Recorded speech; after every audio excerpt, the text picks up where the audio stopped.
Hello everyone and welcome back to another Top Heroes video. Today we are going to be going over the much requested guide video on relics. I've been getting a lot of questions about relics, which ones you should focus on, with which faction you are focused on. So let's go ahead, dive right into it and get into all of these relics so you guys know which ones that you need to perform best for your guild. Before we jump into what we should be focusing on for each faction, let's briefly go over relics themselves.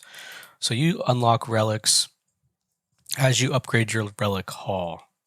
Your relic hall will give you status bonuses with power, as well as relic attack boost rate, relic HP boost rate, and relic attribute conversion rates. On top of that, as you level your relic hall, you will unlock additional relic slots until you can unlock all 3 relic slots.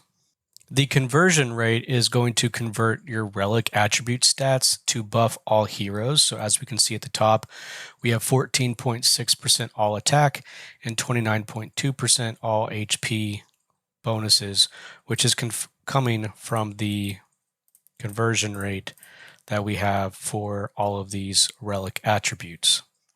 So where are we getting all of our relic shards from? One place is going to be the tavern. So the tavern is where we get and recruit our heroes, but there's also the Wish for Relic event that pops up, usually following KVK, as well as some of the Relic Rush events. This is where you want to be a little bit smart with your relic scrolls. So you'll want to save up to 100, because once you get 100 and you submit them during this event, you will be getting at least one guaranteed legendary relic. Within the game, you can also get universal relic shards, whether they be epic or legendary, from the bounties that you have. So as you can see, during the treasure digging, we're able to get 2 epic universal relic shards. And then, of course, you can always buy them as well. So if we go to purchase these under Arena, we can purchase with our Arena points epic universal hero shards. And then we can get legendary universal relic shards with combat valor, achieved during ancient battlefield participation, and then also guild honor. We can use our guild honor from guild arms race and those guild events to purchase legendary universal relic shards as well. And then a final tip before we dive into each faction.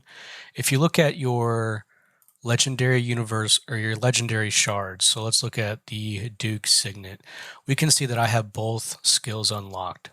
This happens once you hit 3 stars on your relic.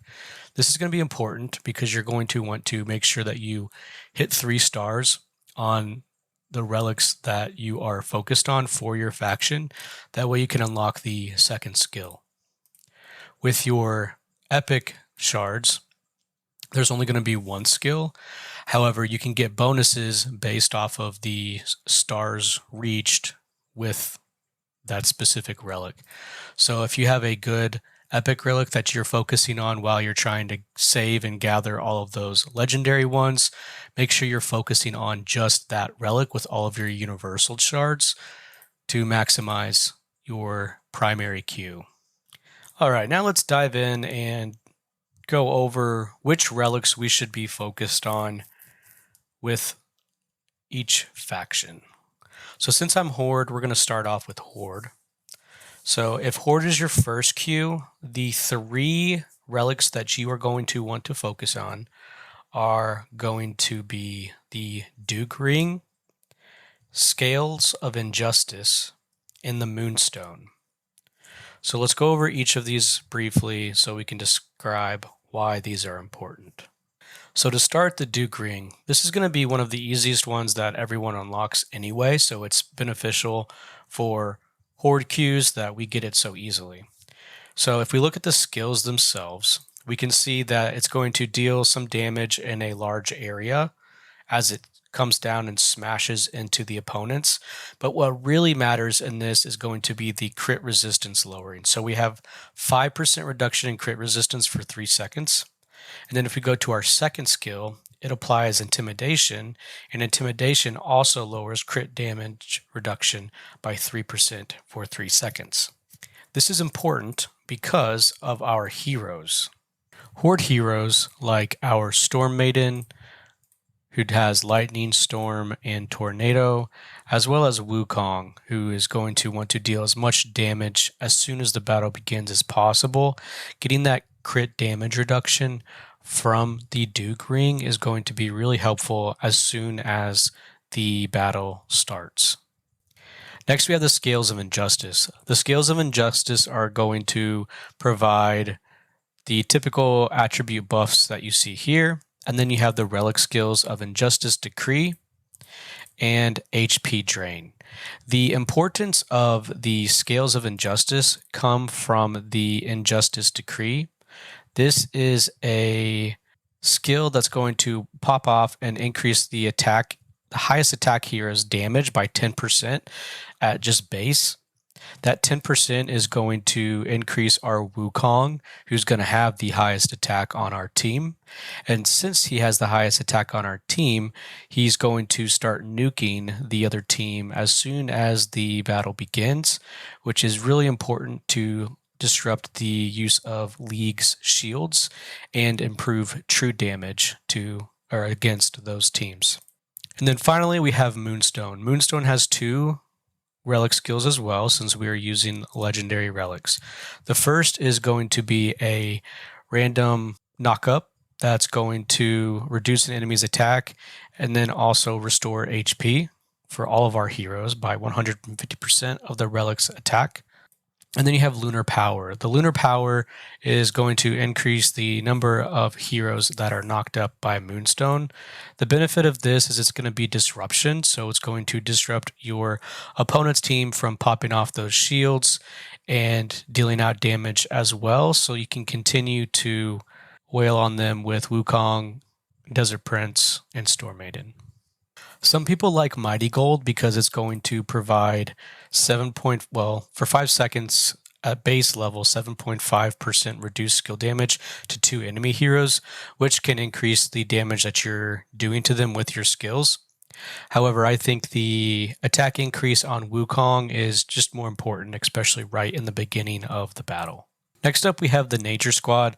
So our Nature Squad is going to be a bit different than Horde if you're using them as your primary queue. So the first relic that you're going to want to use is going to be the Frost Diadem. This is going to allow freeze, which is going to CC for 2 seconds. And then they also increase damage to those frozen individuals. This is important for nature because they're not able to really utilize all of the attack capabilities of Duke's Signet Ring and Persecution, which gives increased attack to your heroes.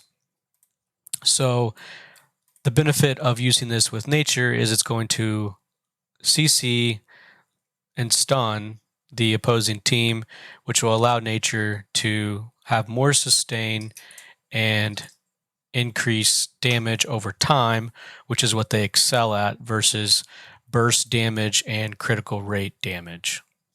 Next up, we have the Sacred Scroll.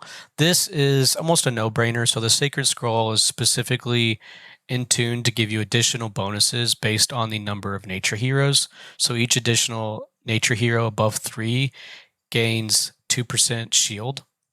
On top of that, you get Valor to 3 of your heroes for 4 seconds, and Valor gives you 15% shields at base and a damage reduction of 15%. So all this increasing that sustainability of your team. On top of that, Bold Heart gives your units that do have that Valor 30% shield break power, which is a good counter to League, who's so heavy on shields with their frontline tanks. And then finally, we have Moonstone again.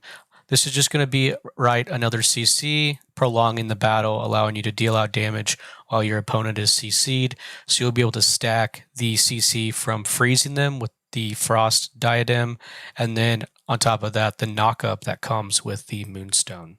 For sustainability, Eternal Wings is not bad. So Eternal Wings is going to restore HP based on your relic attack, as well as reduce maximum HP loss in battle. However, I still believe that of these options, the Moonstone with that increased, at least for PvP, with the increased ability to CC your targets for an additional 2.5 seconds is going to be more beneficial than the HP and healing gained from Eternal Wings. Finally, we have our league team. So for our league team, we are going to want to have some similarities to Horde with Scales of Injustice and Moonstone. However, our attack relic is going to be a little different. So for our attack relic, we are going to want to go with the Petrification Staff. The reason this is beneficial is because it has stats that are going to be specific to League. On top of that, it's going to CC your opponents. So as you can see, we are dealing damage with the beam. On top of that, we're going to petrify them for a half second, which can immobilize and silence the opposing team's abilities. And then the damage is increased based off of the number of league heroes that are on your team. And then as you can see with the second ability, once that is unlocked, you are able to increase damage taken to those opponents for 1.5 seconds because they gain the shatter effect.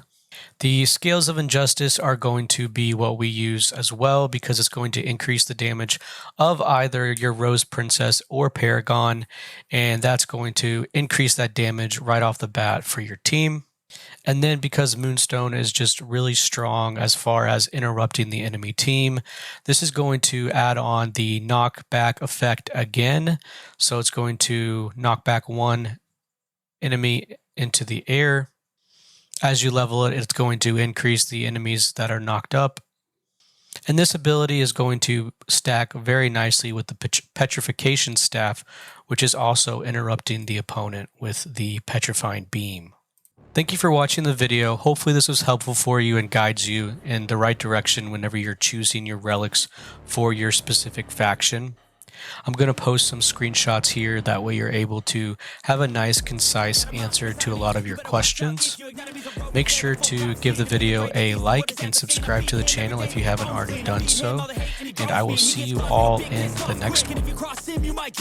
Metaphorically, of course, settling the score, never getting bored, loves the blood and gore, always wanting more freedom from the source. They don't really understand until they feel the force apart. If you start shit, you'll be heartless in the darkness, torn apart quick, you left scars ripped, you'll be chewed up and discarded.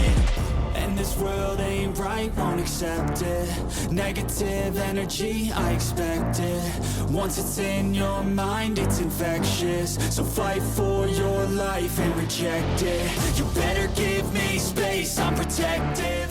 My adrenaline spikes when I'm